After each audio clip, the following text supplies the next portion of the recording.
Assalamualaikum warahmatullahi wabarakatuh. Alhamdulillahil ahadis samad alladzi lam yalid wa lam yulad wa lam yakul lahu kufuwan ahad. Allahumma shalli wa sallim wa barik ala nabiyyina wa maulana Muhammad wa ala alihi wa ashabihi wa man tabi'ahum bi ihsanin ila yaumil ma'ad. Amma ba'd. Ma'asyiral muslimin yang dirahmati Allah Subhanahu wa taala, sebelum saya ingin menyampaikan materi dari kultum pada malam hari ini yang saya berkomitmen dalam diri saya sendiri bahwa tema besar daripada materi yang akan saya sampaikan selama saya di Masjid Nurul Janah ini selama Ramadan, kalau diberi kesempatan, itu saya ingin menyampaikan tentang sekali lagi bagaimana ayat-ayat Al-Quran memotret dan menjelaskan tentang ibadah Ramadan dan ibadah puasa di bulan Ramadan. Namun sebelum itu ada dua hal yang ingin saya sampaikan. Yang pertama, insya Allah nanti yang akan jadi imam itu adalah adik kita, ananda kita, Fauzan. Beliau ini salah satu remaja atau pemuda Azalea yang langka, sudah hafal Al-Quran. Ini tentu harus kita manfaatkan kemampuan dan kapasitas beliau. Kemudian yang kedua, terkait dengan amaliyah kita dalam menjalankan sholat qiyamul lail atau qiyam Ramadan kita selama ini. Saya perhatikan ada satu hal yang mungkin baik juga kalau saya singgung dalam kesempatan kali ini, yaitu kalau kita merujuk kepada hadis-hadis Rasulullah SAW, beliau setiap selesai sholat witir itu mengucapkan doa. Yang doa itu sayangnya tidak kita baca selama ini kita berjamaah di Masjid Azalea. Kita selama ini mengamalkan doa-doa yang dasarnya tidak ada. Doa kamilin itu hanya ada di Indonesia. Di negara manapun di dunia ini nggak ada yang mengamalkan doa kamilin selain di Indonesia. Kalau pertanyaannya boleh atau tidak, mudah-mudahan tetap boleh, karena kita pada dasarnya boleh berdoa dengan apapun. Bagi orang yang hajatnya itu pengen segera lulus kuliah, dia tiap habis sholat taraweh 2 rakaat doa itu terus nggak apa-apa, selama tidak diyakini bahwa itu bagian dari sesuatu yang harus dilaksanakan secara kontinu, bagian dari ajaran Rasulullah, karena memang tidak ada. Nah, doa itu adalah kalau kita selesai menurut riwayat Imam Abu Dawud, kemudian Ahmad dan Tabrani, itu menceritakan bahwa Rasulullah SAW setiap selesai sholat witir itu beliau berdoa Subhanal Malikil Quddus 3 kali. Dan yang ketiga, Rasulullah memanjangkan dan mengangkat suaranya. Jadi Subhanal Malikil Quddus, Subhanal Malikil Quddus, Subhanal Malikil Quddus, gitu ya. Itu hadisnya begitu. Kemudian ada tambahan dalam riwayat At-Tabrani, itu ditambahkan Rabbul Malaikati Warruh, tetapi tambahan itu oleh sebagian ulama dikatakan tambahan yang lemah. Jadi ini sebagai catatan kepada kita semuanya. Mari kita amalkan yang sunnah-sunnah utamanya. Kalau mau ditambahin yang lain monggo, tapi jangan diklaim atau jangan diyakini bahwa itu adalah sesuatu yang harus dilakukan dan tidak boleh ditinggalkan. Adapun doa yang lain, yaitu seperti Allahumma innaka afuwun tuhibbul afwa fa'fu anna, itu hanya dianjurkan ketika kita menjumpai Lailatul Qadar, bukan di malam-malam yang lain. Itu mungkin catatan sebelum kita mulai materi daripada kultum kita pada malam hari ini. Nah, ma'asyiral muslimin yang dirahmati Allah Subhanahu wa taala, pada kesempatan yang pertama kemarin kita sudah membahas tentang adanya tasrif, taklif, talqif, taklif, dan takhfif atau tanfid dalam ayat-ayat puasa yang ada di 183 surat Al-Baqarah dan sepotong dari 182 di surat Al-Baqarah, 184. Nah, pada malam hari ini, ma'asyiral muslimin yang dirahmati Allah Subhanahu wa taala, ketika Allah Subhanahu wa taala menyebutkan perintah kita untuk berpuasa, Allah Subhanahu wa taala berfirman, a'udzubillahi minasyaitonir rajim, ya ayyuhalladzina amanu kutiba alaikumus syiyamu kama kutiba alal ladzina min qablikum la'allakum tattaqun. Ketika Allah Subhanahu wa taala memerintahkan hambanya memproklamirkan kepada hambanya bahwa telah diwajibkan atas kalian berpuasa, itu Allah menggunakan diksi asyam. Kutiba alaikumusiyam. Kata asyam itu kalau kita rujuk dalam bahasa Arab, itu asalnya dari kata kerja soma yasumu sauman wasiyaman. Jadi soma yasumu sauman wasiyaman. Jadi puasa itu bisa menggunakan masdar saum, as-saumu atau asyam. Yang dua-duanya ini adalah kata yang sifatnya sinonim, artinya sama. Makanya kalau kita rujuk ke hadis-hadis Rasulullah, itu kadang-kadang Rasulullah menggunakan asyam untuk merujuk kepada puasa. Kadang beliau menggunakan kata as-saumu, berpuasa. Tetapi yang menarik masyarakat muslimin yang dirahmati Allah Subhanahu wa taala, sekali lagi Al-Qur'an itu adalah kalamullah yang mukjiz, memiliki sifat i'jaz, dan tarafnya jauh lebih tinggi daripada ucapan-ucapan manusia pada umumnya. Nah, ketika ketika Allah Subhanahu wa taala memilih diksi, ketika Allah mewajibkan puasa itu dengan kata asyam, padahal dia juga bisa menggunakan kata as-saum. Itu tentu ada rahasia di balik itu. Sementara kalau kita lihat dalam Al-Qur'an seluruh kata yang diderivasikan dari kata soma yasumu itu ada sekitar 14 kali. Dan semuanya itu merujuk kepada ibadah puasa seperti yang kita pahami dalam pikiran kita saat ini. Hanya saja ada satu kata yang maksudnya bukan berpuasa seperti yang kita pahami, yaitu ada dalam surat Maryam, di mana ketika Allah Subhanahu wa taala memerintahkan kepada Maryam kalau kita baca ceritanya, setelah beliau mengandung secara tiba-tiba tanpa ada suami, kemudian melahirkan anak yaitu Isa alaihissalam. Kemudian Maryam mengalami satu kegundahan yang luar biasa, maka dihiburlah oleh Allah Subhanahu wa taala. Wa kuli washrobi wa qarri aina.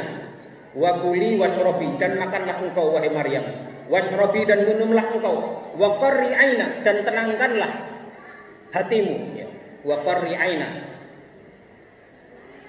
Fa imma tarayinna minal bashari ahadan faquli inni nadartu sauman falan ukallima al-yawma insiya. Jadi kata saum, satu-satunya kata saum, atau yang satu derivasi dengan itu yang maknanya bukan puasa seperti yang kita pahami, yaitu menahan lapar, dahaga, dan semua yang membatalkan puasa dari terbit fajar sampai terbenam matahari itu hanya di ayat ini saja, di surat Maryam ya. Fa imma tarayinna minal bashari ahadan faquli inni nadartu sauma. Wahai Maryam, kalau nanti kamu ketemu siapapun dari bangsa manusia, kalau ketemu manusia siapapun, faquli, maka katakanlah inni nadartu sauman, bahwa aku itu bernazar untuk saum. Tapi saum ini itu bukan saum dalam arti berpuasa seperti kita berpuasa. Makna saum di situ itu dijelaskan dengan ayat setelahnya, inni nadartu sauma falan ukallimal yauma insiya. Maka sesungguhnya aku sekali-kali tidak akan berbicara kepada siapapun dari kalangan manusia. Jadi kata saum di situ semua ahli tafsir sepakat maksudnya adalah berpuasa dari bicara. Maryam tidak berbicara apapun, dilarang berbicara apapun dengan siapapun yang dia temui. Karena apa? Karena kalau dia berbicara pasti akan menimbulkan perdebatan. Bagaimana orang akan mempertanyakan kenapa lahir darinya seorang bayi tanpa ada ayah dan seterusnya. Tapi nanti Allah akan memberikan mukjizat dengan berbicaranya Isa yang masih bayi kepada orang-orang yang meragukan integritas daripada Maryam itu sendiri. Nah, sekali lagi jamaah rahimakumullah, kata sauman itu dalam ayat ini diartikan sebagai puasa berbicara, tidak berbicara. Nah, tidak berbicara atau orang membisu itu kalau lebih dari sehari semalam itu dilarang dalam syariat Nabi Muhammad SAW. Makanya ada orang pernah bernazar dia akan berdiri di tempat yang panas dan tidak akan berbicara kepada siapapun dengan nazarnya itu. Maka ketika itu diketahui oleh Rasulullah, Rasulullah melarang orang ini menunaikan nazarnya. Dia diminta untuk membatalkan nazarnya dan menggantikannya dengan kafarah. Karena apa? Karena tidak boleh seseorang itu tidak berbicara dalam arti dengan alasan mau beribadah kepada Allah Subhanahu wa taala. Ini ini satu hal ya. Nah, kemudian kalau kita kembalikan kepada tadi ya, ketika Allah Subhanahu wa taala ingin mewajibkan puasa, yang puasa itu sebagaimana kita pahami saat ini, Allah menggunakan kata asyam. Kalau dalam bahasa Arab itu ada satu kaidah penting yang mengatakan bahwa ziyadatul mabna tadullu ala ziyadatil makna. Bahwa bertambahnya komposisi huruf satu kalimat itu akan menambah penekanan makna dari kalimat yang lebih kurang jumlah komposisi hurufnya. Jadi kalau kita hitung saumun itu hanya 3 huruf, shad, wawu, mim. Tetapi kalau siyamun itu ada shad, ada ya, ada alif, ada mim, ada kelebihan 1 huruf. Nah, kelebihan 1 huruf inilah ziyadatul mabna tadullu ala ziyadatil makna. Tambahnya 1 huruf itu menambahkan 1 makna lain yang lebih daripada diksi kata yang tidak ada tambahannya itu. Nah, ternyata jamaah masyhurul muslimin yang dirahmati Allah Subhanahu wa taala, kata asyamu dipilih oleh Allah Subhanahu wa taala untuk menggambarkan puasa yang larangan-larangannya itu lebih banyak dibanding puasanya Maryam yang hanya puasa bicara saja. Tetapi sekali lagi, ini bahasa Al-Qur'an luar biasa dahsyat ya. Pertanyaan lagi adalah, mengapa ketika Allah ingin mengungkapkan puasanya Maryam yang maksudnya itu adalah bisu atau tidak berbicara, mengapa Allah memilih kata sauman bukan sumtan? Padahal maknanya sama-sama membisu atau tidak berbicara. Ini barangkali wallahu a'lam bishawab, Allah juga ingin mengkorelasikan ya, antara saumnya Maryam dengan siamnya kita umat Nabi Muhammad SAW. Kalau saum kita itu dilarang makan, minum dan bercampur dengan istri yang bisa membatalkan puasa, tidak ada larangan tidak berbicara, tidak boleh berbicara, tidak boleh berkata-kata, itu tidak ada. Tetapi kalau kita rujuk ya, dalil-dalil yang lain, misalnya Rasulullah SAW bersabda, man lam yada' qaula zuri wal amala bihi falaisa lillahi hajatun fi an yada'a ta'amahu wa syarabahu. Kalau ada orang berpuasa tapi dia tidak menghindari perbuatan bohong, tidak menghindari perkataan yang bohong, maka Allah tidak butuh lagi kepada rasa lapar dia dan rasa haus dia. Allah tidak butuh lagi upaya keras dia dalam meninggalkan makanan maupun minuman. Jadi ada juga pesan bahwasanya seorang yang berpuasa itu harus mengontrol ucapannya. Kemudian di ayat yang lain, di hadis yang lain, Rasulullah juga bersabda ya, fa idza kana yaumu saumi ahadikum fala yarfuth wala yashab. Ada riwayat lain wala yajhal. Fa in sabahu ahadun aw qatalahu falyaqul inni shaim. Maka kalau seseorang mukmin, seorang muslim itu sudah masuk dalam puasanya, maka hendaklah dia jangan yarfuth, jangan berkata-kata kotor. Bercanda yang ngeres-ngeres itu dilarang dalam puasa. Fala yarfuth, berkata keji, berkata buruk itu dilarang. Wala yashab, dan juga dilarang untuk teriak-teriak. Fa in sabahu ahadun, kalau ada orang ngajak dia berdebat, ngajak dia bertengkar, au qatalahu falyaqul inni shaim, maka hendaklah dia mengatakan kepada kawannya itu inni shaimun, sesungguhnya aku ini adalah orang yang berpuasa.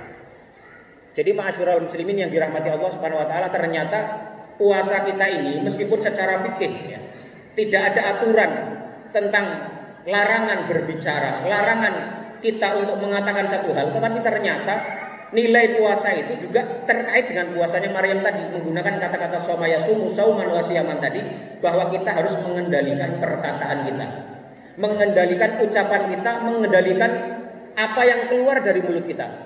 Fala yaskhab, fala yarfuth, wala yaskhab.